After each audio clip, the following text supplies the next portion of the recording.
Love को देखिए ज़्यादातर पजेसिवनेस और लस्ट का ही रूप बना लिया गया है, और ये प्रेम न होने का एक चीत्कार है, एक क्राई है।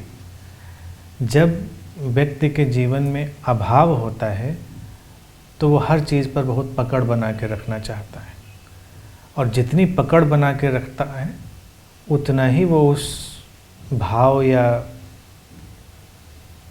वस्तु जो भी आप कहें उससे रिक्त होता चला जाता है। पजेसिवनेस इसलिए है क्योंकि व्यक्ति को लगता है कि प्रेम कहीं समाप्त ना हो जाए, इसको हमें पकड़ के रखना है, और वो ये नहीं देखता कि ये घटना उभर कहाँ से रही थी, तो इसलिए वो व्यक्ति के ऊपर पकड़ बनाता है। उसको लगता है कि इस व्यक्ति के माध्यम से आई थी इस सुख की अनुभूति, इस व्यक्ति के माध्यम से आई थी ये शांति की अनुभूति, तो इसको पकड़ के रखें। फिर कुछ दिनों में जब अनुभूति चली जाती है तो वो व्यक्ति को ही दोष देता है कि इसने ही कुछ गड़बड़ की होगी इसलिए ये चली गई। तो फिर झगड़े शुरू होते हैं कि तुम प्रेम नहीं करते, तुम्हारी तरफ से प्रेम नहीं आता। अब वो भी क्या करे, उसने कोई जानबूझ के तो किया नहीं था। अब क्या तुम जानबूझ के कुछ ऐसा कर सकते हो जिसे प्रेम कहा जाए? अगर तुम सोचना भी प्रारंभ करो तो मुश्किल में पड़ जाओगे। बाकी बहुत सारी बातें कही जा सकती हैं, करो, तुम कर सकते हो, लेकिन अगर अभी यहीं पर कहा जाए प्रेम करो एक दूसरे से, तुम क्या करोगे? तुम्हें समझ ही नहीं पड़ेगा क्या करें। तुम गले लगाओगे एक दूसरे को, तुम अच्छी अच्छी बातें करोगे, कुछ नहीं समझ में आएगा तुम कहोगे आई लव यू, लेकिन ये प्रेम तो नहीं हुआ। तुम क्या करोगे प्रेम के नाम पर? अक्सर तुम ये सोचते हो कि कोई मुझे प्रेम नहीं करता, लेकिन तुम इसके अंदर नहीं जाते कि वो क्या करे जिसको तुम प्रेम कहोगे। क्या करे? जो करेगा वो तुम्हारी अपनी धारणाएं हैं, तुम्हारी अपनी एक्सपेक्टेशन है। तुम कहोगे अच्छी अच्छी बातें करो, थोड़ा पास बैठो, बहुत सारी चीज़ें हो सकती हैं। ये प्रेम के एक्सप्रेशन के हिस्से हैं, लेकिन ये प्रेम नहीं है। प्रेम वही चित्त दशा है जो अचानक तुम्हारी ऊर्जा को विस्तार दे देती है। तुम अपनी देह से हटते हो, ऐसा नहीं कि तुम शरीर छोड़ देते हो, लेकिन तुम अपने शरीर से ऊपर उठते हो, अपने चैतन्य का, अपनी चेतना का, अपनी सूक्ष्मता का अनुभव करते हो, और वही तुम्हें एक विस्तार दे देता है, तुम्हें दूसरे से जोड़ देता है। शरीर पर लौटते ही सीमा बहुत सॉलिड हो जाती है, बहुत स्पष्ट हो जाती है। इसीलिए जब तुम एक शरीर के साथ रहने की कोशिश करते हो, अक्सर तुम देखोगे बड़ी पीड़ा आती है। तुम्हें लगता है कि कुछ जम नहीं रहा मामला, क्योंकि तुम शरीर के साथ नहीं रहते, तुम रहते तो चेतना के साथ हो। और जो तुम्हें अनुभूति हो रही है, जो तुम्हें एक उल्लास दे रही है, तुम्हें एक गहरा एहसास दे रही है, वो उस व्यक्ति के अंदर से झांकती चेतना ही है। कभी कभी तुम देखो वही व्यक्ति अचानक जड़ हो जाए, तुम्हारी सारी अनुभूतियां विदा होने लगेंगी।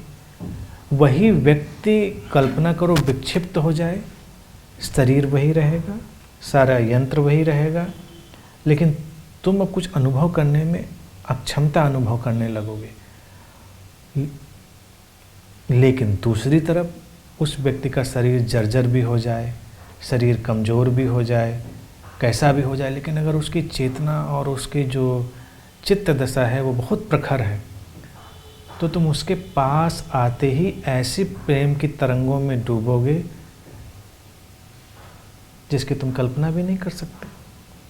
अक्सर संबुद्ध सद्गुरुओं के साथ ये घटना होती रही। वो किसी भी तरह के शरीर में रहे हों, युवा, वृद्ध, तुम उनके पास आते हो और तुम शारीरिक अनुभव से परे चले जाते हो। तुमको अचानक एक ऐसा अनुभव होता है जो ऊर्जागत है, एक्सपैंड करता है, और तुम अपने आप को भूल जाते हो। तुमको अनंत के इस बुद्धा फील्ड में बैठकर भी जो अच्छा लगता है वो यही है, जिसको तुम शायद कभी समझ नहीं पाते।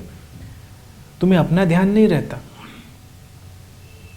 थोड़ी देर के लिए तुम अपनी आइडेंटिटी को भूलते हो और ये ऊर्जा ही तुम्हारे ऊपर हावी हो जाती, तुम उसका एक हिस्सा हो जाते हो।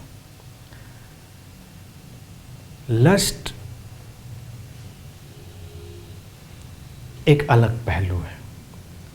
प्रेम का हिस्सा काम वासना हो सकती है, लेकिन लस्ट जो शब्द है वो आधुनिक मन की ईजाद है। जैसे काम वासना तो हिस्सा हो सकता है प्रेम का, लेकिन जो कामुकता है वो हमारे मन की ईजाद है। वो हो भी सकती है काम वासना, नहीं भी हो सकती, दोनों में कोई अड़चन नहीं है। वो एक घटना की तरह है।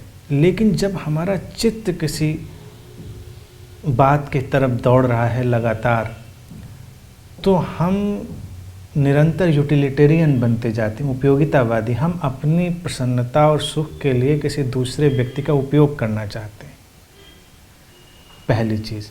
और यही पीड़ा है लस्ट की।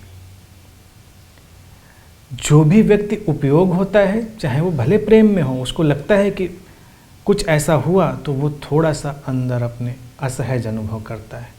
और अक्सर लोग उसी क्षण वैराग्य की कामना करते हैं, ज़्यादातर लोग।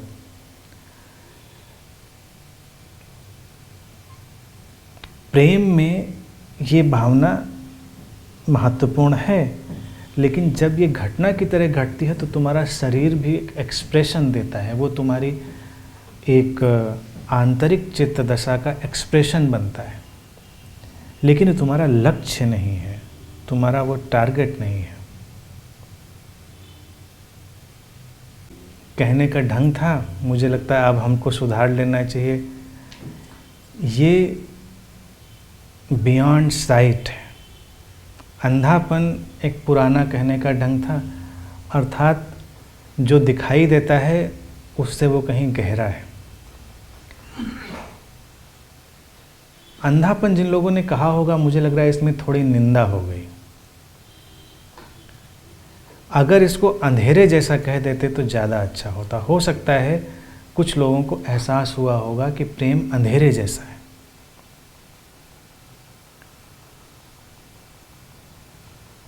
हो सकता है कुछ लोगों ने बात शेयर भी करी हो जो गहरे अनुभव में उतरे हों, तो लोगों को लगा होगा कि प्रेम अंधेपन जैसा है।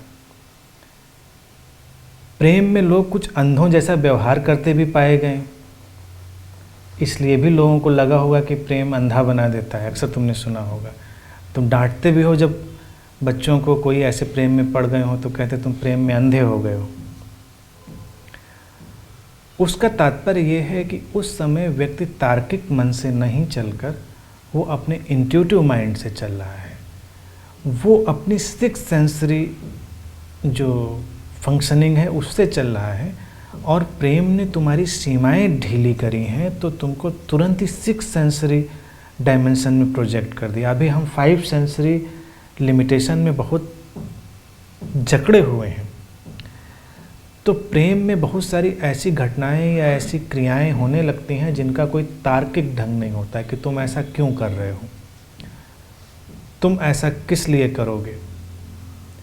तार्किक मन कहेगा कि सब ऐसे ऐसे होना चाहिए। प्रेम में कुछ, यानी कि प्रेम की चित्त दशा में तुम्हारे अंदर कुछ ऐसी बातें भी उभरती हैं जो सामान्यतः लोगों के समझ में नहीं पड़ सकती। तो वो दिखाई देगा कि थोड़ा ये अंधा व्यवहार है।